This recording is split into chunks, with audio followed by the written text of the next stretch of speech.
Hello and welcome to Secret Spice with Cinnamon Alvarez.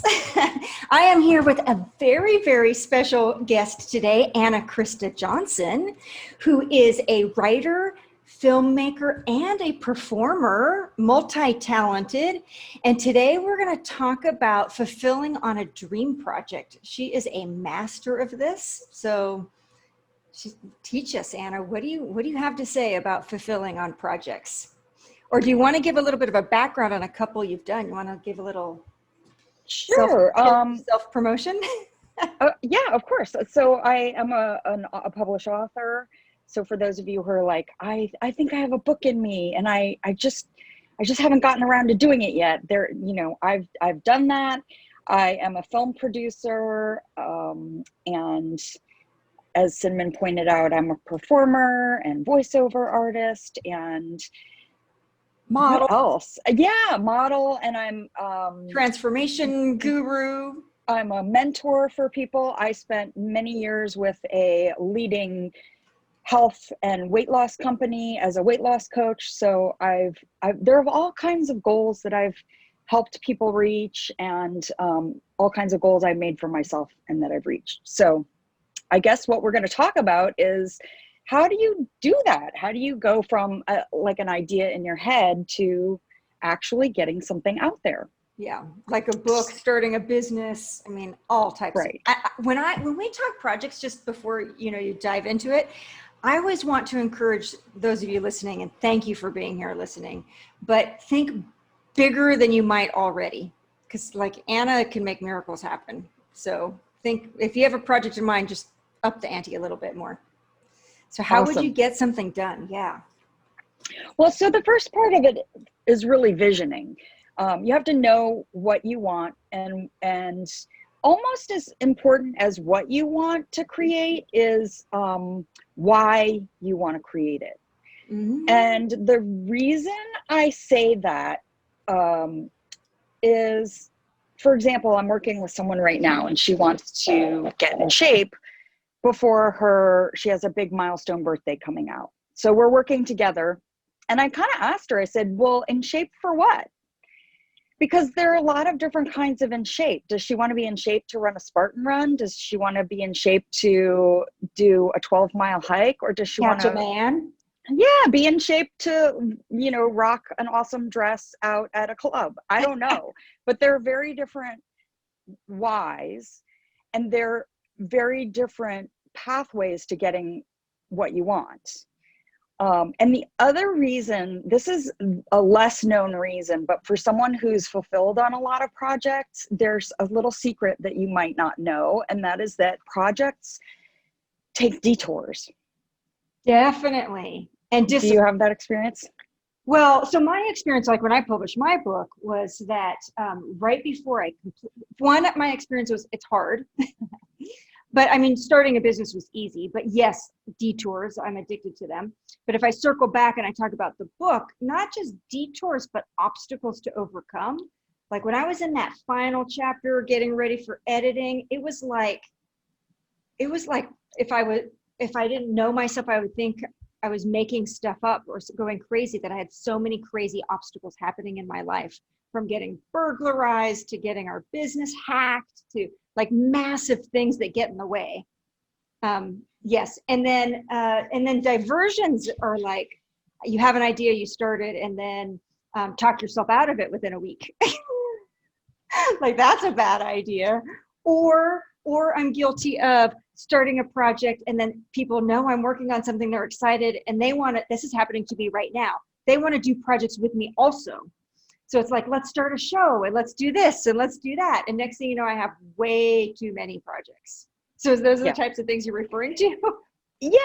Yeah, there's that. There are also happy accidents that come up, like opportunities, some of what you're saying, where now you have all these opportunities, people knocking at your door, you're hot, you're in demand, and that can happen. And suddenly you're confronted with, how does this fit in with the goal that I created? So if you know your why, you can also, when those happy accidents come along, you can either see, like, does this still fulfill on my why, Or could this even be a shortcut to my why that I didn't even think about when I created my game plan? So to be honest, Anna, where I'm going right away is that sometimes the why is harder than the actual project. Like, do you have any tips for, because a lot of people will say, well, I want to start a business to get rich, but that's not it. Like, if you really work with a coach and you go deeper, there's something else. So how do you know really what the why is? It's usually never your first cut. And you're always right. Like the money is great, but then what do you want to do with the money? You know, are you thinking you're retiring early on a beach? Mm-hmm. Are you thinking you're going to pay off your mortgage and all your debts and live debt free? Are you going to take your money and invest it into the next big project you're up to? So like, what is the money for? What is it providing? Is it providing freedom? Is it providing adventure? Is it providing, again, why are you getting in shape? If you're getting in shape for a Spartan race, it's very different from rocking a cute dress, right? And so I come from, sorry to interrupt, I come from the business mindset. So like right away, I think of Simon Sinek's Start With Why. Is that right? Am I calling the right author? And it's interesting, if done well, if you peel back the layers of the onion enough and you really get to the root why, then that's everything. Like you can be successful, you can sell everything if you really get it. So I usually will ask myself or someone else, and what will that give you? And what will that give you? And it's kind of like in business too, when you think of features and benefits, like making a lot of money is the feature. But the benefit of that is then what? And you keep going deeper.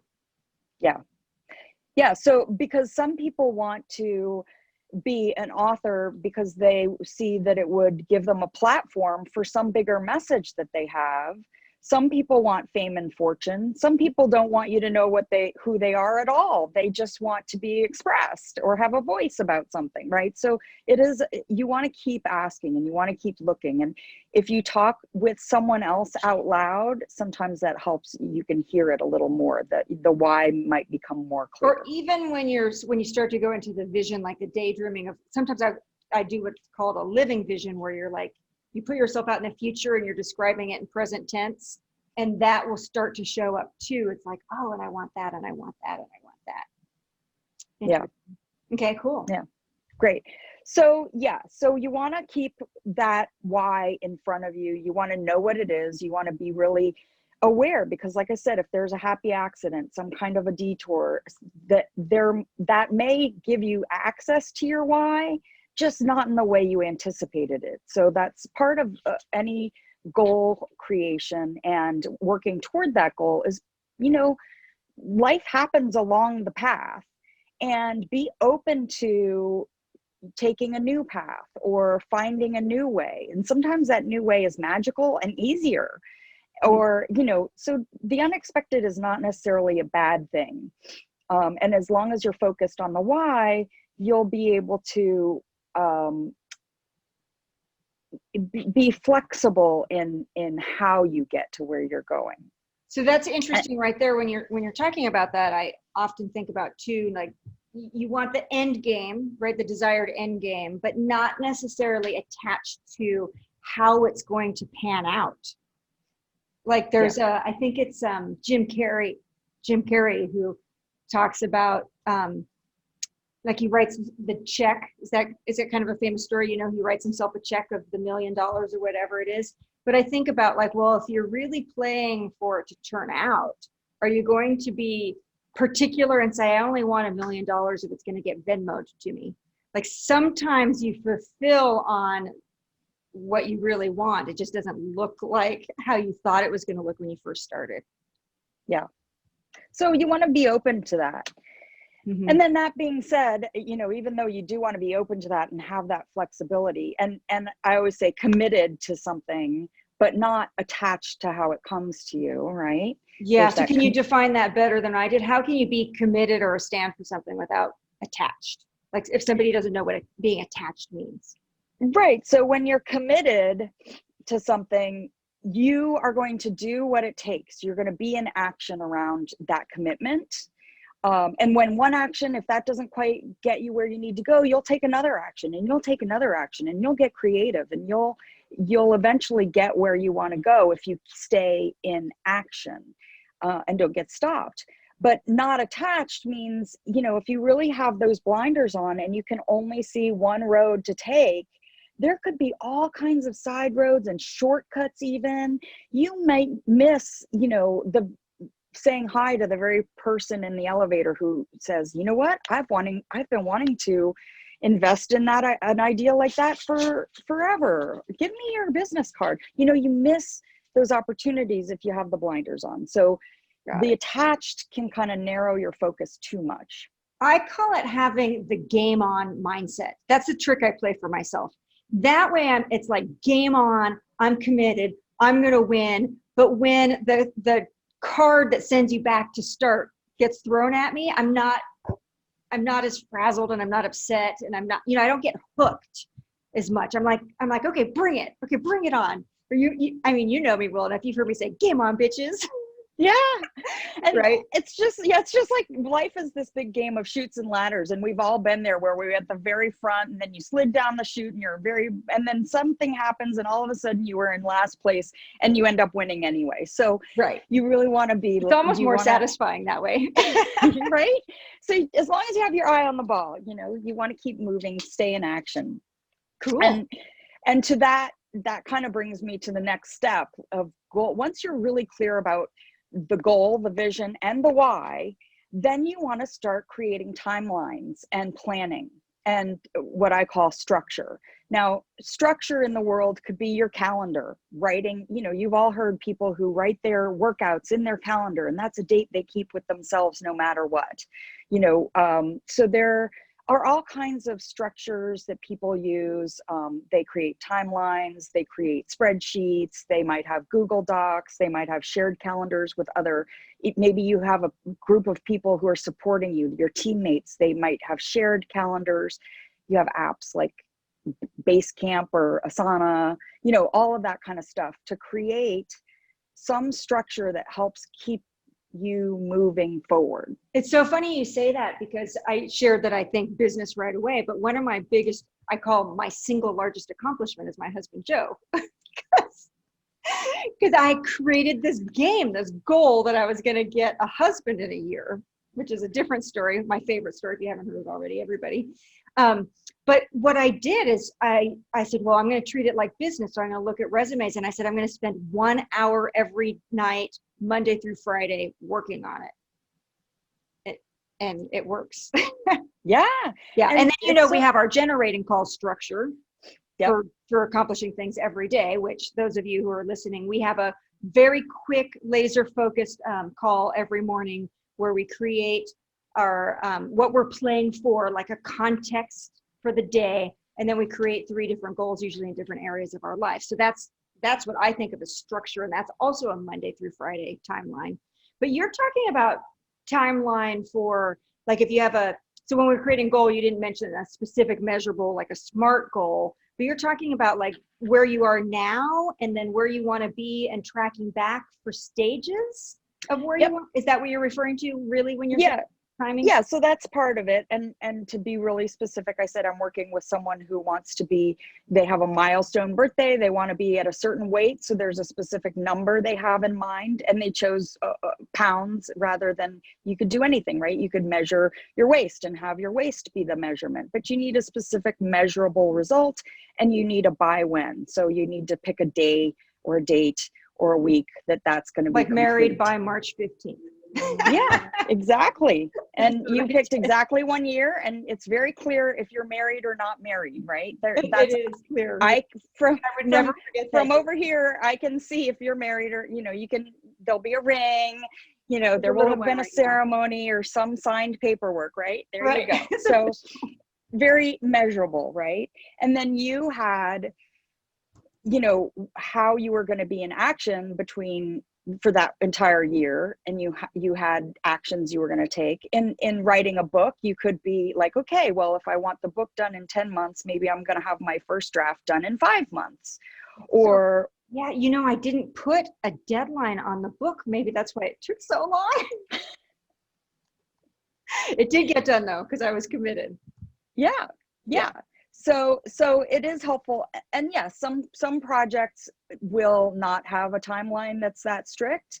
And if they do, what you'll see is it's less likely that it'll get done with velocity. So I find for myself, and I wonder if you have any tips for this, like writing the book, what about when there isn't a real deadline? Like, how do you create the sense of urgency? The March 15th married, I was paying big bucks for a life coach. So that was like skin in the game. And I also, you might talk about this, I also told other people so they expected it of me, right? Yeah. By a certain date. But the book, that's a mistake. I've created lots of things and I didn't have a deadline. I was paying a coach. So what do you, and I'm asking really because I run into this all the time. There are a lot of things that I want to do that I know it's an arbitrary deadline. Any trick for like how to create that sense of urgency? And I can tell you with my book, I created a team. I had a writers group and we did meet every week and we rotated, and it started out with 4 writers. So every 4th week I had to have a certain amount of pages or a chapter that I submitted to them that they were going to critique. So that really helped move it along. And you've had publishers expecting a book by a certain date also, right? Right. Well, once they purchase your book, they go through and they make edits, and then you have a deadline and you have to make the edits that they've recommended or argue for, I want to keep this paragraph, or can we do it like this, right? So you're working with an editor and you definitely have deadlines and they're expecting you to email the document back by a certain date. So there are very hard deadlines for publishers because they're working with a whole team of people who are getting your book out. So you could create like more formal structure where you're expected, or you could create another, that's cool, the writing group. And so you could have a team of cheerleaders that are just friends who you're saying, hey, I'm promising this, and I want you, every time you see me, ask me about it, ask me how that project's coming along. Because some people, like it or not, they if they feel like they might get embarrassed with their peers, they know that that's having skin in the game.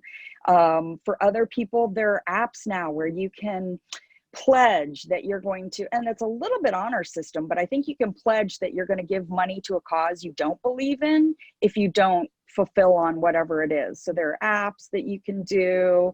There are all kinds of ways that you can motivate yourself. You have to know yourself a little bit, and there is some trial and error sometimes. Like you pick something that you think is going to keep you on task and it doesn't, and so you have to rethink it. I get a little sneaky. Like if it's my own friends, I think they're going to love me anyway. So I'm not as good at it. I'll do more for strangers because looking good is important, right? And why looking good to strangers? I don't know. Or sometimes I have to play really big, like a workshop where there's going to be a large audience and I have no backing out. So that's, for me, it's like I make a big commitment where I can't backpedal. And like in our generating call now, we've been doing it so long that I'm like, yeah, I'm 0 for 3 for yesterday. Yeah, we get softer, right? We get a little bit. We know each other better. Yeah. So you want to be careful about who is on your cheerleading team. If they like you too much, they're just going to let you off the hook. Or if they themselves get a little flaky, like, sometimes I'll up my game because I have a little bit of that competitive spirit. So if I know they always deliver, so like right now I'm looking at masterminding, and I was asked by somebody who I know is, excuse my French, but an ass kicker. And so I'm like, okay, so we can only have, I'd rather have fewer people that are really going to be, and not just let anybody in that I know. It's not because I'm a snob as much as I know that if I have other people who let me get away with not doing it, then that's not as effective as somebody who, like, for some reason scares me. Yeah. Well, and as you pointed out, some of the bigger projects, you've hired a coach because that person, you're now paying them to hold you to account. So that does make a difference. For some people, it could just be, bragging rights and a $10 bet with somebody. I do So that too. Yeah. yeah, Yeah. so We you do gotta, that. Hamburgers. I don't want to buy the hamburgers for everybody at work. I mean, tomato burgers. yeah. We're not So all vegans. yeah, so that kind of, you have to figure out what motivates you and ways what will keep you honest. And hopefully you've picked a really powerful why and a really powerful project, and that's weighing in Yeah, if as it is well. powerful enough, it'll drive you. You'll feel like there's no option to. And that's really what the book is. I felt like I was called, that it was meant to be, like the sky parted open, that I didn't have a choice, that I was almost like I have to fulfill on Yeah, it. Yeah. yeah. Huh. And for some people, one of the things I want to say about, as you're creating your game plan and you're breaking that bigger goal down into smaller goals, you really want to be careful to make sure that it has like its little bite-sized pieces, that doable actions. How do you eat an elephant one bite at a time, Oh no, kind of that's thing. great. Yeah, I have a coach, Barb. I'll give her a little credit. It's because her voice is in my head. She asks, "What's the next 3-foot toss?" Because sometimes it can be too overwhelming. So Yeah, I'll just tell myself, "What's one little thing that I could do to potentially get me closer to the end game?" I don't have to succeed or fail. Just a step that I can take. yeah, because that, sometimes if you see, okay, well, I'm making these promises and I'm not doing anything and I'm not staying in action, and I bet my friend $10, I keep losing $10 every month because I'm not doing it. You might want to look at that. Am I creating these overwhelming promises that don't fit into my life? We'll find excuses. Life has excuses built in, first of all, because if you decide you're going to write a book, but you also have a full-time job and you're raising kids, there's plenty that can get in the way. And trust me, as a mom, I can tell you, there were plenty of times when whatever my kids needed was more important than me finishing the next chapter. Yeah, So right. sometimes there were days when I said, okay, but I can wake up 15 minutes early and I can write a page, maybe not a whole chapter, but I can write a page. So you want to look for, am I setting myself up for failure because I've put too big of a goal or too vague of a goal on the plate? Is this a doable action? Is it bite size? And if it's not, can I break it down I more? break it down to make it not so overwhelming. It's interesting because you talk about circumstances and things. I play a lot of mental head tricks with myself so that I don't get too discouraged and I keep going. And so in my book, I refer to what I call the sexy excuse, which is really, I call it sexy because it's seductive, that it occurs like it's so real. It'll take you out of the game, and it can be completely valid, legitimate life circumstances, but that's where it excuses you from doing what you're afraid of, right? So I Yeah. think sometimes we self-sabotage without knowing it because we're actually afraid of succeeding at the goal. And those are those curveballs that keep coming. And then I'm like, oh, that's a sexy excuse because I must be afraid of winning. I must be afraid of being successful. Right. If I knew I was avoiding writing if I suddenly found myself doing Hungry. laundry Oh, and she's there was all organizing your this, drawer. like, or the Laundry. dishes. I hate laundry and I hate dishes, and I usually don't go out of my way to make sure every last bit of laundry You is have to done, take but care of the hangnail, or like right then and there, cut the fingernail. yeah, there's always something that'll come up. And I forget where I saw this, but there was a writer who recommended, like, they had all the pads, they had a particular kind of paper they liked and pad they liked to work on, and a particular kind of pen. So they made sure they were stocked up on those pads and those pens. So there was never like Never an excuse. wasting 20 minutes looking for the perfect pen to write with or the perfect writing implement and paper. So, that person they knew their sneaky side would try to weasel out of something, and they would waste a half hour every day of their writing time. So they circumvented that by buying, bulk pads and bulk of a pen they really loved. There was Yeah, so never an speaking of excuse. the 20 minutes, one of the ways, because you said like a little bite-sized piece that you can move forward, but one of the other things I did when I was overwhelmed is I set a 20-minute timer. And I just said, I could stand pretty much anything for 20 minutes. So just do the best I can, be willing for it to be terrible. and you can run away after 20 minutes. But that's what I did, is just like, let me just do the best I can for a few minutes and see how we do. And then what I usually found was that I got sucked in, I was excited, and it would turn into a 3-4 hour session. Yeah, that's great. And, you know, when I've been producing films, you know, there's usually dates that you have that you're going to film. So in pre-production, you have a hard deadline. There's no getting around it, and you have tasks you need to do. But sometimes, you know, if it seems like everything's overwhelming, sometimes it helps to pick the easiest task, or you know, and like you said, just set aside 15 minutes. I'm going to work on these tasks for 15 minutes. I'm going to pick the easiest first, and then the second easiest. And whatever I get done in 15 minutes, I'll have at least at the end of that checked some of those off. Other people work better, they take the hardest one first. If that's what I was going to particularly say. Yeah, in the morning. Best myself, especially in the morning, as I write the to-do list, and then I go, okay, which one am I avoiding? I need to do the hardest one first.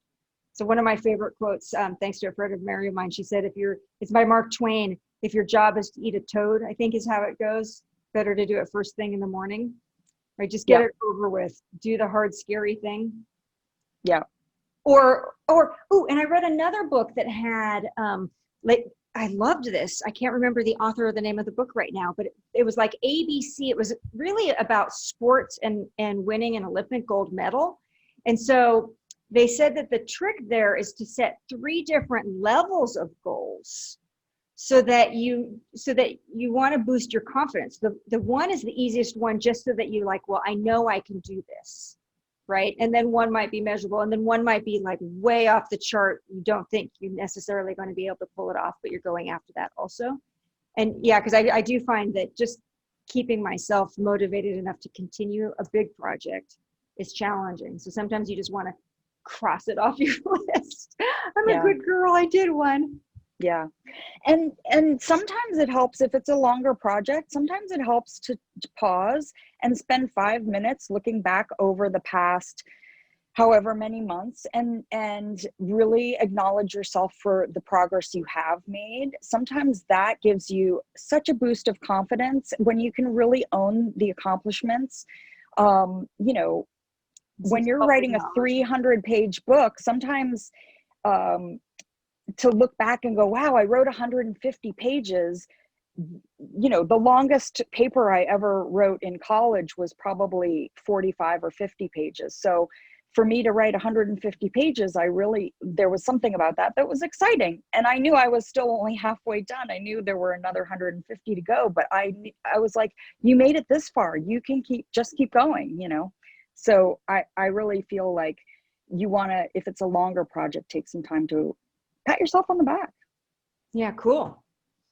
You know, and if you want to treat yourself with a special pen or notebook for the writers out there, or whatever it is, you know, for some people who are, you know, working out, maybe it's a new pair of workout socks or something silly like that, but really take time to celebrate along the way. No, that's a good strategy to create a prize or a punishment. Like one time I was playing, I don't even remember. I remember the punishment more, because the punishment for not hitting my goal that day, I didn't meet the goal.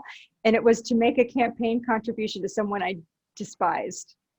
And then I got on their mailing list. Oh no. And so again, you know, I think it's hilarious. It's like, that's fine. I didn't hit my target. I failed. I technically failed that day, but it made it fun. It made me realize it's not the end of the world. It's okay. So sometimes it's like, you can reward yourself with something like some bonbons at the end of the day, or other times it's like, oh no, that's where I think at work we make these clever bets they're usually around breakfast or lunch items, but different things that we do to each other that are not severe, but it's enough to be a consequence you want to avoid. Yeah. And be realistic from the very start. Even if you make progress, you're not going to be perfect the whole way through. There are going to be weeks where it's harder to meet the goal. And check in with yourself. Are you being realistic? Where is the activity going to happen? Like, you have to be in action around the project. Where is that going to happen? When is that going to happen? Is it realistic for you, if you have little ones running around the house, to be doing that right when they want all your attention? Or do you have to wake up a half hour earlier and get it done when the house is quiet? So where is it going to happen? When is it going to happen? What might get in the way? What's predictable in your life that's going to come up? And you'll find out really fast, because it'll happen the first week. I'm gung-ho, I'm ready, I've got my vision, I've got my why, I've got my plan, here I go, and boom, there it is. And then, honey, whatever. can you give them a ride? Or yeah, whatever it is. Yeah. And then knowing it's gonna happen, I promise, what's your backup plan? Okay, so that it's not the end of the world. It didn't happen then, or I got taken out, or I got distracted, or whatever. What's my backup plan? When, have another time that's like your plan B that you can fit the activity in. Even if it's not, like, if you planned an hour-long workout in the morning and that didn't happen, can you do 15 minutes that afternoon? It's better than nothing. It helps you move, the game piece a little bit further. So, you have to be looking at those, where is it going to happen? When? Yeah, what gets in the way? A lot of times I'll end the day where I'm like, oh, I didn't get that done, but let me give myself a pass by doing any part of it. I can do 10 push-ups, or I could do something. Yeah. And see, you'll start to see patterns too. Like, if that same thing gets in the way every single time, then the original plan A is not a good plan. You're gonna come up with something else. And it's fine to, like I said, there are happy accidents. There's meandering along the path to any achieving any goal. There are detours that you're gonna take. You can reassess. There's a little string on a sailboat sail. Do you know about that trim tab? No. So depending on what this little string on the side of the sailboat sail is doing, it kind of tells you how to adjust your sails. So, if you're off a little bit and you want to get a little more speed, that little string that's hanging on the side of the sail can help you know whether you need to pull your sail in a little closer or let it out a little more. So in life and in projects, look for those trim tabs, look for those places where I keep, consistently falling short because this happens, or I see that I thought this was motivating to me, but it's really not. So you can generate new routines and new ways. Eventually you want some sort of like automaticity about it, like having it be routine, having it be a part of your daily. My oldest daughter's a writer, and she has a schedule and she sticks to it. And, and she's usually done with her writing by 4:30 every afternoon. And there are times when that doesn't happen, and she has a backup plan for that. But, she has a routine around it. So you'll start to use that, notice where you're failing, notice where it's harder, make adjustments, move your sail a little bit to get some routine. Yeah, I like the idea of, what did you say the sail pull string is called?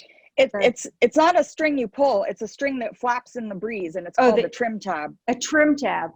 Yeah, because what it makes me think of is, I read a book years ago that was talking about adjusting your golf swing. So I think of it as like a microfine adjustment. Like, you don't have to necessarily destroy your entire life and invent something completely new. You could just make a small adjustment and it can produce a different outcome. Like, so for exercise, one of the things that's been working for me more recently is go to bed with my shoes and things, my supplies next to me in bed.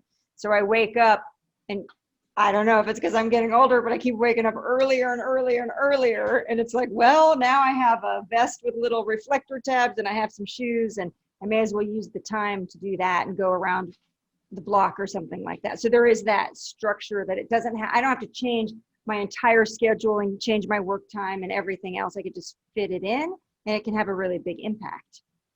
Yeah. Yeah, it's really great. And you probably had to fail a little bit before you got that routine to work. Yeah, before that I was trying to go to the class after work, and then I was always late. And so I was like, okay, this isn't going to work. We need to tweak it a little bit. Yeah. And you might notice that you have certain feelings around, oh, I'm failing. I just should quit. This isn't meant to be. I mean, let's face it, there's a reason why not everybody who thinks I really want to write a book, not everybody actually does it. And there's a reason why, because people get discouraged. They think, oh, it's not meant to be, because they haven't really, starting a business, making a short film, any of that. It's like, because they haven't built in that there will be those times. That's a natural part of the process, to stumble and have roadblocks and have to refigure things out. And that's one of the reasons why the why is so important. If you can keep going back to the why, then you can take that deep breath, go, okay, reset. We're still moving forward. We just have to take the next action. And you can make promises. I always like writing things down on my planner. I have an actual old-fashioned planner that I write in, not just I do have a calendar, a shared calendar on my computer. See, I'm holding a pencil. I write everything. I don't know. Well, so I have these two different tricks, not related to really what you're talking about, but I have an eraser and a pencil because I like to write. I feel like if I'm writing it down, it's like somehow I'm programming myself that it's going to happen, but I can change my mind too. Yeah, but it's like you talk about your writer friend, like your little tricks is like you have all your supplies and everything. So yeah, this is like my little safety, like, oh, you never know, spark of inspiration, I have to capture it right then and there. Yeah. So, and I feel like when I write it down in my daily planner, there's also space for me to write why I'm doing it and remind myself. So you can be making promises to yourself. I think it's really great to have a buddy. We have our morning call, and like you said, sometimes we get a little loosey-goosey with it, but if you have a buddy that you say, hey, this is really important to me, and it would make all the difference in the world if you would hold me to account, you'll find that, or if it's somebody else who, maybe you both want to run a marathon, and that's a goal you have together. Which we've done that, the half marathon together. Yeah. It only took one person to say, let's do it. And then, okay.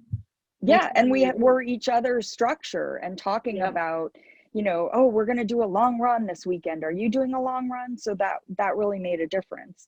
And then, like we talked about, sometimes it will take a coach, or, if you don't want a one-on-one coach, there's also the opportunity to have, like a group coaching or a group session, or like I created, a writers group that met once a week. So, well, actually I didn't create it. I joined it.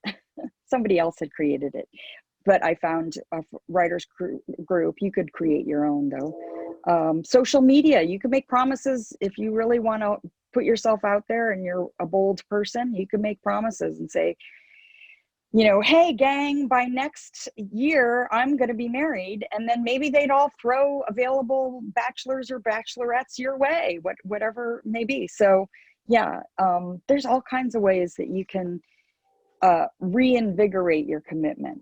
Yeah, I think the buddy might be one of the most important structures in my life, because sometimes I just feel alone. Like I'll start to talk myself out of it. Like I can't do it. So it'll range from paying a coach to, I have a few people that hopefully I don't lean on too often, but, oh, I'm stuck. Can you help me write through this? Or can you help, and you're that, Anna, for a couple of people.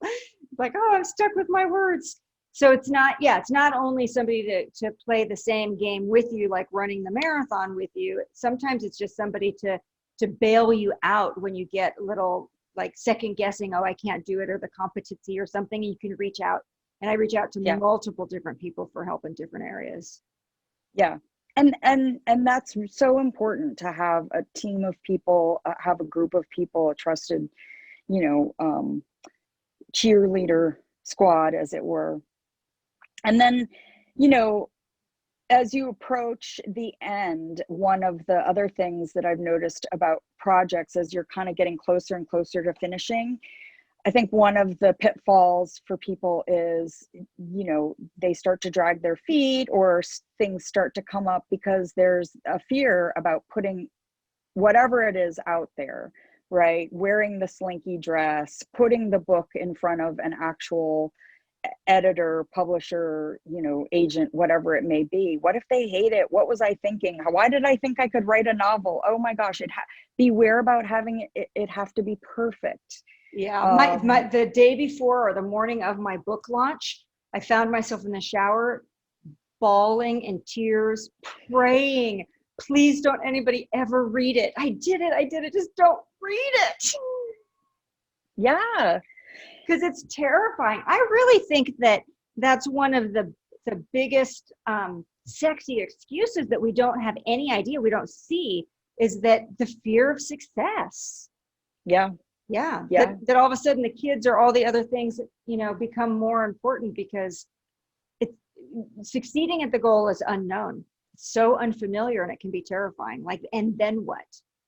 Yeah. And, this idea that it has to be perfect to be published, or it has to be perfect to be out there.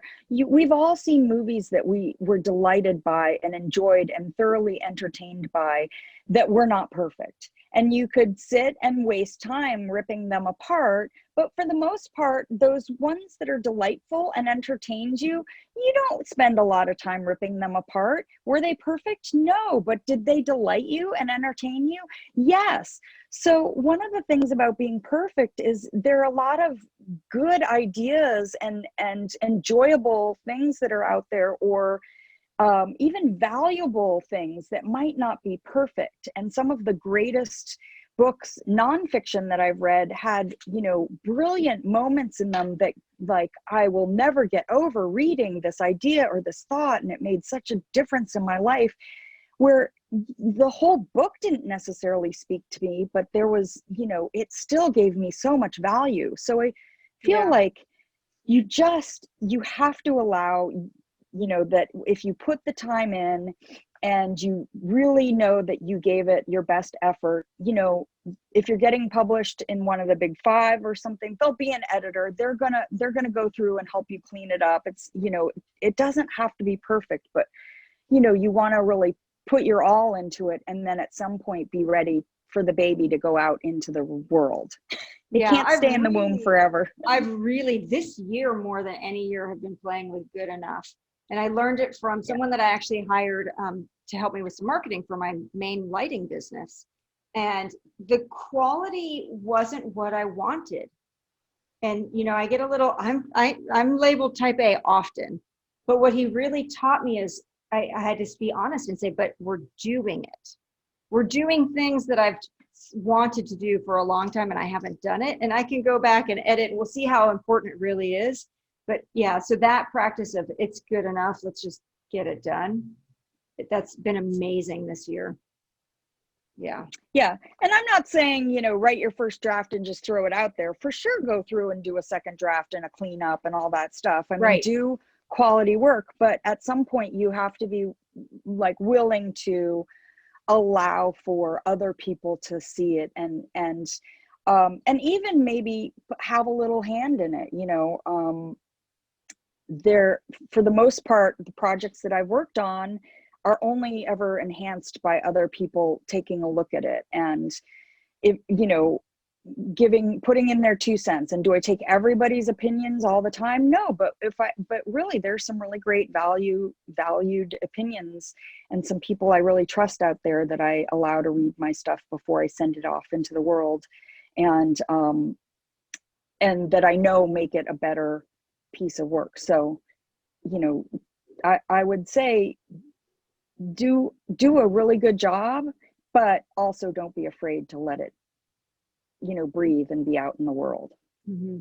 And then it's about finding resources, because a lot of times just because you're the generator of this project, just because it's your project, at some point you're going to need other people to help you get it out. I know in terms of marketing or sharing it, or in terms of a lot of times you can't necessarily get your book to the publisher, but an agent can.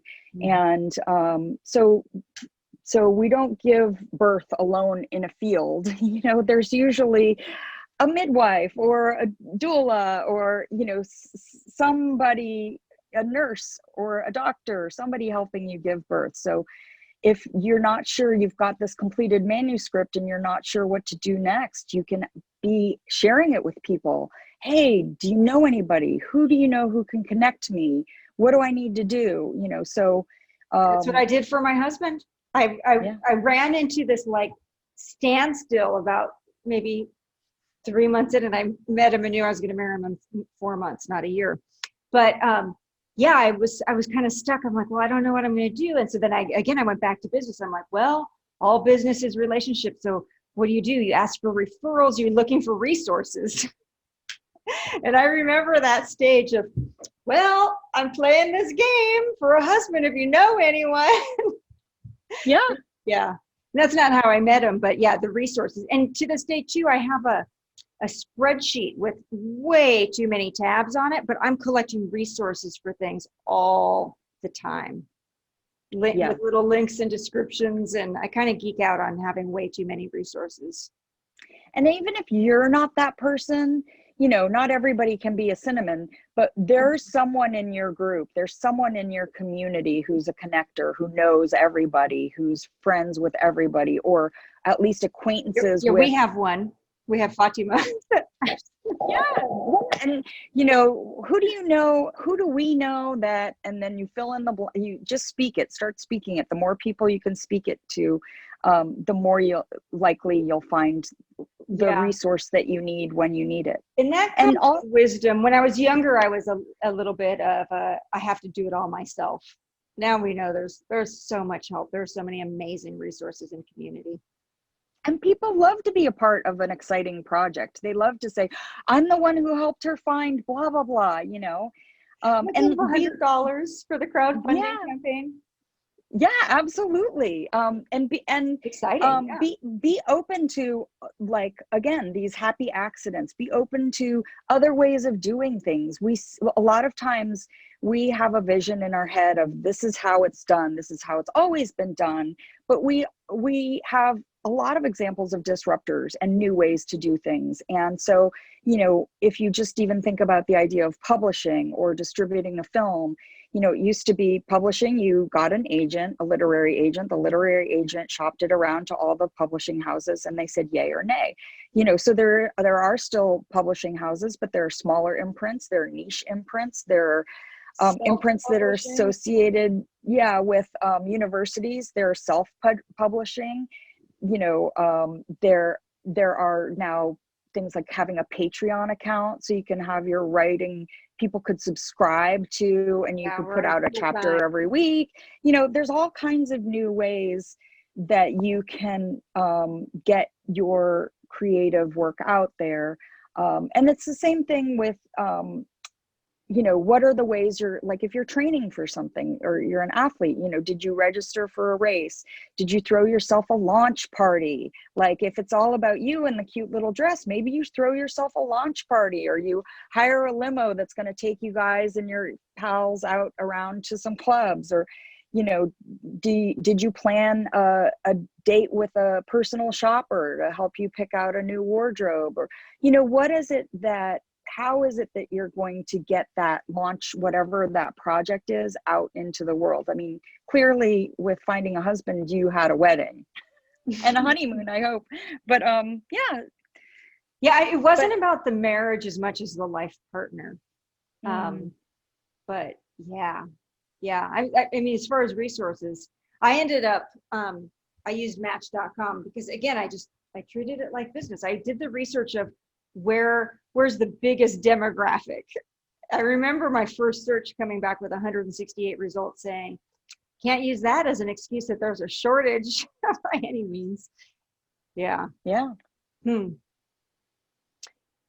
So is there more? Because I'm watching the clock a little bit. I wanted to that's it. When you do the vision, I think a lot of people do vision boards and things like that, but can you talk a little bit more about how you develop your vision? Or I'll use myself as an example right now. I have I kind of have a little bit of the why, but I don't necessarily have the project or what the dream project is yet. But I'm playing for moving exit strategy with my lighting company. and moving myself into San Clemente. So, I've done things to get there. Like I officially have the beach house, right? But now there's a disconnect between, or I don't know what needs to happen. And I'm a little bit terrified of how do I get myself from here to there, and what's the new chapter of my business? Like I know I want to play a different game in the new business, to like surpass any level of income I've ever made. My husband wants to retire, and I'm like, well, can we not touch any 401ks if I can earn, so I kind of have those goals in mind, but I don't necessarily have the vision for what I'm doing in the new business. So do you have any suggestions on like how to go about the visioning of it? Like, am I being clear of what's for me? Yeah. So I think part of it is daydreaming. As a creative person and a writer, I do that a lot, and I do it really well. But if that's not your thing, if laying around and just having this imaginary life in your head doesn't work for you, one of the ways, and I think dating is actually a really good example of this. So when you're on Match.com, you're looking at pictures and profiles, and you're going, yes, this, not that. Yes, this, not that. So you could start to look for other people who have sold their companies and moved to their dream beach house and say, oh, this is what I want. Or you could start to look at who are the people whose life I really admire. Like I look at them and I say, if I could step into that person's life, and then to start to distinguish, well, what is it about that person? Well, I like this part of it, but really when I look, I didn't want this part of it. Or I love this, or I love that they did this with their company and then moved on to this, but I didn't so much love, like, say it was, you were reading Richard Branson's autobiography or something, and you said, oh, I noticed what he does with his companies is he finds somebody he really trusts, and he knows it's in good hands, and then he can, it's like he sent his baby off to college. The baby is getting educated, and he can confidently move to the new thing or whatever. Like, and you can say, what is it that I like about that? What is it I don't like? So if the daydreaming isn't yours, look for real life examples that fit, and then that's great. Distinguish. Yeah, I use a process I call shopping, right? It's like, haven't you ever gone shopping with no intention to buy something, but it's still fun to look at the new handbags or whatever? And that's how I achieved my goal of the beach house, actually. Is my husband and I used to play these games of shopping for houses with no intention to buy houses. And then I also set him up in a trap a little bit too, because I wanted him to be able to envision it happening. He wasn't supportive of my goal. So one year for our summer vacation, he was committed to taking his kids on vacation, but he wasn't committed to someday moving from where we lived. So I said, can we have our summer vacation at a Airbnb beach house? So he could start to get the feel. And then the whole vacation, I was like, and imagine if this is where we lived and we went for a morning run like this together every day. And imagine if this is where we had coffee. And so kind of fed his dreaming. And then what happened is one day, so we had this like, let's look on Redfin for different houses. And then one day he woke up early in the morning and he said, you want to blow off all the chores that we have planned for today and like go to open houses? And I was like, yes. And next thing you know, we were buying a fixer-upper. It just happened. Yeah. And it was on that goal for like projects to happen within a year, but I had no idea how it was going to happen at all. That was a big stretch.